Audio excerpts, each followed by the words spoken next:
आप धनी हो, पिछले जन्म जन्मांतर के धनों बहुत है आपके पास, पुण्य धन। परमात्मा का भक्ति धन आपके पास बहुत ज्यादा है और आप गफलत में सो रहे हो, चोर चोरी कर रहे हैं। वो कौन सी चोरी कर रहे हैं? आपको कहीं शराब पिलाकर ये मन और ये काल उस काल का एजेंट है।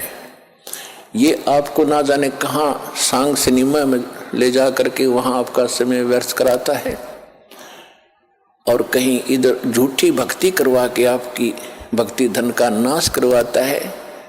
किसी को आशीर्वाद देते हो, किसी को बद्दुआ देते हो, तो ये आपके भक्ति धन की चोरी हो रही थी। अब ये दास आपको भौंक रहा है गली गली में। पहले गांव गांव में, गली गली में गए, प्रचार ज्यादा बढ़ गया तो फिर परमात्मा की वही आवाज इस दास के, उसके कुत्ते की CD DVD मेमोरी कार्ड बना के आप तक पहुंचाया। आप जाग गए, जो जग गए उनका चोर भाग गए और जो अभी सोए पड़े हैं उनका चोर चोरी कर रहे हैं, उनको भी हमारा उद्देश्य है जगाएंगे, बार बार आवाज लगाएंगे। कभी तो वो कुंभकर्ण की नींद को त्यागेंगे, भक्ति में लागेंगे। वो भी आपके भाई बहन हैं जो अभी बिछड़े हुए हैं, उनको भी जगाना है। तो आज जो सतगुरु, भक्ति मुक्ति के दाता सतगुरु और भटकत प्राणी फिरंदा, उस साहिब के हुक्म बिना नहीं तरवर पात हिलंदा। वही परमात्मा स्वयं ही अपने उस सुख स्थान को त्याग कर इस सबसे घटिया स्थान काल के लोक में आता है। सहशरीर आते हैं वो दाता, प्रत्येक युग में एक लीला करते हैं, एक बालक रूप में कमल के फूल पर प्रकट होते हैं।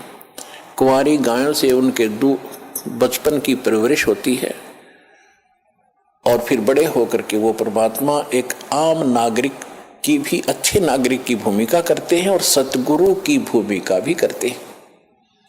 और फिर उसके अतिरिक्त दूसरी स्थिति में वो कभी भी प्रकट हो जाते हैं किसी स्थान पर, कोई साधु संत रूप बना के।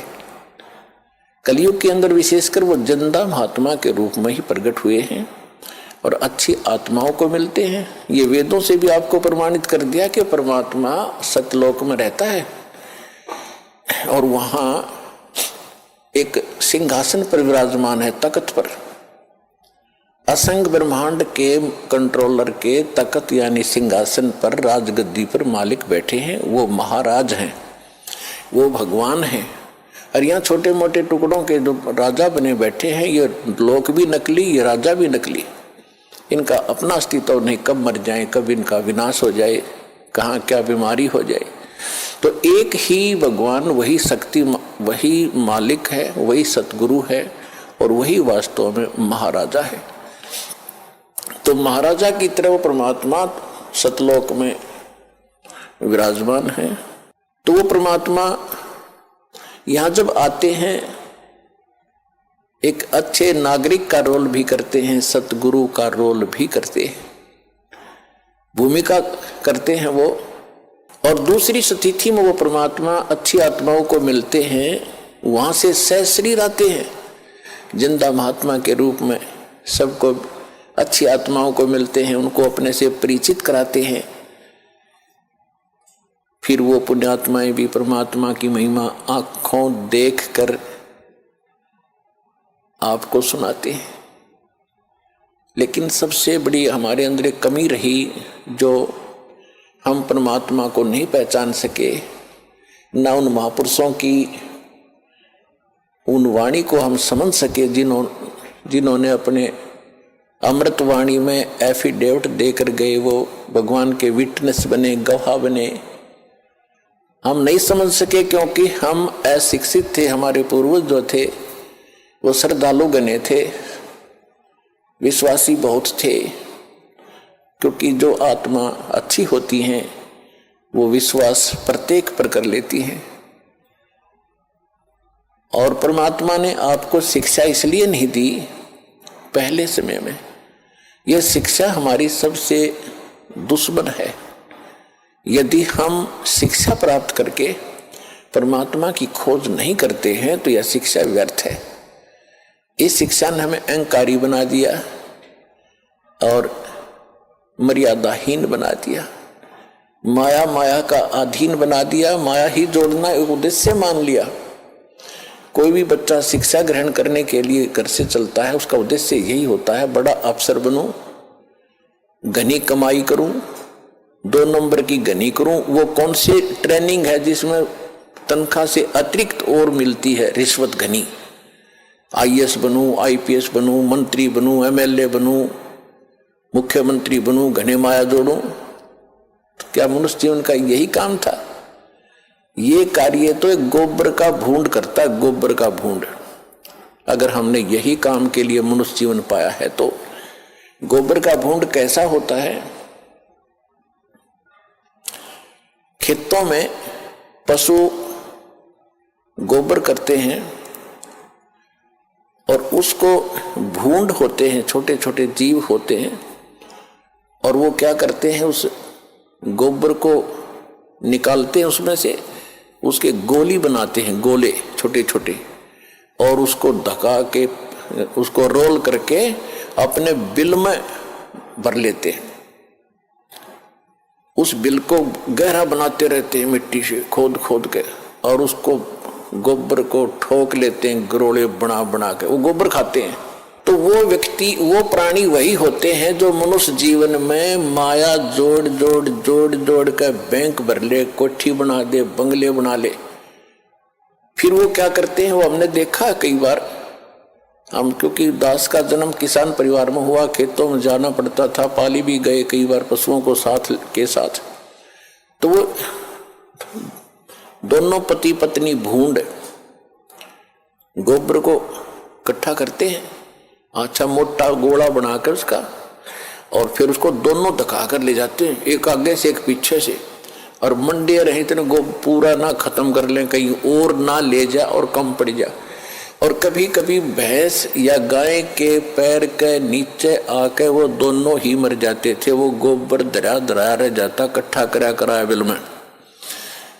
तो यदि हम मनुष्य जीवन पाकर भी इससे काम लगे हैं, ये मंत्रियों के आप सुनते हो कि क्या इनके कैसी लीलाएं आप सुन रहे हो, किसी पर इतने घोटाले का आरोप है, किसी ने इतने पैसे इकट्ठे कर लिए, और ऐसे ये मंत्री, मुख्यमंत्री, प्रधानमंत्री कोई हेलीकॉप्टर के उससे दुर्घटना से मर गए, कोई बीमारी से, कोई किसी और हादसे में मारे गए। वो गोबर जो इकट्ठा कराया था सारे जीवन में, वो धन वो यहीं रह गया, कोई ना जाने कौन बरतेगा। और वो भाई की तरह गधा बनकर जिस जिस से वो पैसे ले रखे थे सबके पूरे करेगा, रोएगा असंग जन्मों तक। तुमने उस दरगाह का मैल नहीं देखा और धर्मराज के तिल तिल का लेखा। तो इसलिए परमात्मा यहाँ आकर के हमें जगाते हैं, समझाते हैं कि बोली आत्मा, यदि परमात्मा की भक्ति नहीं करते हो और बाकी तुम ये इसी काम लगे हुए हो, तो ये मनुष्य जीवन वाला काम नहीं कर रहे, गोबर के भूंड का काम कर रहे हो। अब बात चली थी शिक्षा के ऊपर कि पहले आप देख रहे हो, दास भी देख रहा, घना लंबा समय नहीं हुआ है, सन 1951 में दास का जन्म हुआ। सन 60 के बाद ऐसा समझण जोगा हुआ, जो बातें आज याद आ रही हैं उसमें क्या प्रक्रिया और कैसे लोग थे। अब इस ज्ञान की रोशनी से उनकी पहचान हो रही है कि पहले शिक्षा कती नहीं थी, पिता पढ़े नहीं, चाचा पढ़ा नहीं, ताऊ पढ़ा नहीं, कोई कुंबा और पढ़ा नहीं। पहले का हमारे से पढ़ाई शुरू हुई थी, उसमें बहनों की, बेटियों की पढ़ाई नहीं कराते थे। तो उसमें कितनी शांति थी, कितना एक आचरण अच्छा था, कितना प्यार था, और कैसा एक दूसरे की शर्म लिहाज होती थी। बड़ा व्यक्ति चाहे किसी भी दूसरे गांव के दूसरे कोने का भी क्यों ना होता, अगर बच्चे थोड़ी बहुत शरारत कर रहे होते तो उसको देखते ही बंद हो जाते, भाई ताऊ आ गया। अरीब अब ताऊ चाहे कितना घूमो, घूटी लाकर गलियां में बैठे रहे, और कितना व्यवहार बिगड़ गया। माया माया चाहिए, ना भाई बहन का प्यार, ना कितने रिश्तेदारी में लगाव रहा। विवाह पीछे होता है और मुकदमा कोर्ट में पहले जा लेता है। हद होगी भाई, इसी जीवन में अपने लफड़े में जीवन बर्बाद कर जाओगे। इसलिए परमात्मा आपको याद दिला रहे हैं कि मानुष जन्म पाय कर जय नहीं रट हरि नाम, जैसे कुआ जल बिना फिर बनवाया क्या काम। तो ये ज्ञान कौन देता है? सतगुरु देते हैं। और वो सतगुरु कैसी लीला करते हैं? कबीर भगवान जब स्वयं आते हैं, अच्छी आत्माओं को मिलते हैं, उनको सतलोक ले जाते हैं, फिर वापस छोड़ते हैं, फिर अपने से परिचित करा के और सबको ज्ञान सुनाते हैं। लेकिन उन महापुरुषों के उन गूढ़ रहस्यों को, क्योंकि परमात्मा ने कहा था कि तुम कितना ही कुछ कर लो ये मानेंगे नहीं, क्योंकि इनको ज्ञान ही नहीं है। ये इनके जो मूर्ख गुरु हैं, अज्ञानी, जो शिक्षा जरूर प्राप्त हैं, संस्कृत भाषा अवश्य जानते हैं। अब देखो पुण्यात्माओं, इस भक्त शिक्षा ने कैसा नाश किया है। ये हमारे धर्मगुरु जितने भी थे, ब्राह्मण लोग थे, इनको ही शिक्षा ग्रहण करने का अधिकार था। और शिक्षा किस लिए ग्रहण करने का अधिकार दिया था? कि तुम सदग्रंथों को पढ़ो, उनको समझो, वो संस्कृत भाषा में, और फिर हमें बताओ, हम धर्म कर्म ठीक करें, अपना कल्याण करवा लें। और गीता में भी ऐसा लिखा है कि जो विद्वान लोग हैं, वो विद्वान लोग सदग्रंथों को पढ़कर अविद्वानों को सुनाएं। अविद्वान माने, क्योंकि ये विद्वान मानते हैं जिसने शिक्षा है, अक्षर ज्ञान है, और अविद्वान कहते हैं जिसने अक्षर ज्ञान नहीं है, उनको सुनाओ। और यदि अविद्वान यानी अनपढ़, अक्षर रहित, वो अगर विद्वानों की बातों को सुनकर उनके अनुसार आचरण कर लेते हैं तो उनका मोक्ष हो जाएगा। बिल्कुल सही है, पढ़ना जरूरी नहीं था। तो इसलिए परमात्मा ने शिक्षा की आवश्यकता नहीं समझी, क्योंकि वो समय नहीं था पार करने का तुम्हें। अब समय अब आया है। तो उस समय वो जो शिक्षा ग्रहण करते थे ब्राह्मण लोग, ये केवल माया जोड़ना उद्देश्य रखते थे। और काशी विद्यापीठ बनारस में जो बच्चा पढ़कर आता था ब्राह्मण का, उसकी बड़ी महिमा होती थी, और उसी से सभी अपने धार्मिक अनुष्ठान कराया करते थे, अच्छी दक्षिणा देते थे कि बड़ा अच्छा सदग्रंथों का ज्ञाता। तो उन धर्म गुरुओं का एक उद्देश्य बन गया कि माया घनी कैसे बने। इन्होंने माया इकट्ठा करना ही उद्देश्य मान लिया।